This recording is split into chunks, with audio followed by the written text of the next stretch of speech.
సత్యకృష్ణన్ గారు, ఇది ఎన్నో ఎంట్రీ అనుకోవచ్చండి, సెకండ్ రీఎంట్రీ అనుకోవచ్చా? ఏంటి రీఎంట్రీ అన్నది ఉండదండి, ఆర్టిస్ట్కి ఎన్నిసార్లు రీఎంట్రీలు వస్తారు.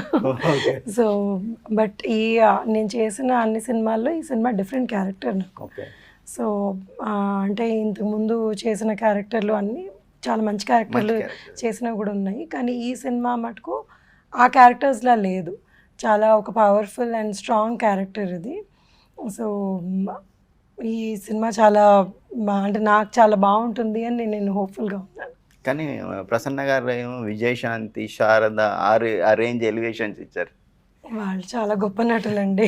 ఆ రేంజ్ ఎలివేషన్ అంటే క్యారెక్టర్ యాక్చువల్లీ చాలా మంచి క్యారెక్టర్. నేను వాళ్ళలో కొంచెం చేయగలిగానో లేదో అన్నది కూడా నాకు ఇంకా తెలియదు, బట్ కొంచెం చేసినా కానీ నాకు చాలా బాగుంటుంది. I will be very glad.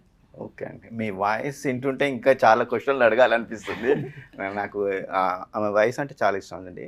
Rani Mukherjee, Satyakrishnan, ఇలా వాయిస్ నేను చాలా ఇష్టపడతాను. సో ఈ సినిమా మీకు ఎలా ఉపయోగపడుతుంది మీ నెక్స్ట్ కెరీర్? అంటే ఈ సినిమా ఎలా ఉపయోగపడుతుందో అన్న దానికంటే ఈ సినిమాలో నేను చేసిన క్యారెక్టర్ నాకు చాలా హ్యాపీనెస్ ఇచ్చిందండి. ఇట్స్ లైక్ నేను ఇలాంటి క్యారెక్టర్ చేయగలనా అన్న కాన్ఫిడెన్స్ ఒకటి ఇచ్చింది. అండ్ ఈ సినిమా ట్రావెలింగ్లో మేము అందరం నేర్చుకున్నది వీళ్ళందరూ ఆల్రెడీ చాలా చెప్పేశారు. సో అందులో నేను కూడా ఉన్నాను. I'm also a part of that who learned so much from Mr. Srinivasarao.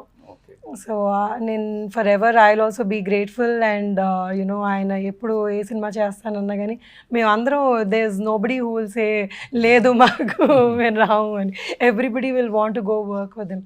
అలాంటి మనిషి ఆయన. సో ప్రసన్న గారు అన్నట్టు ఆయన అంటే it's not a demand, he'll never demand anything.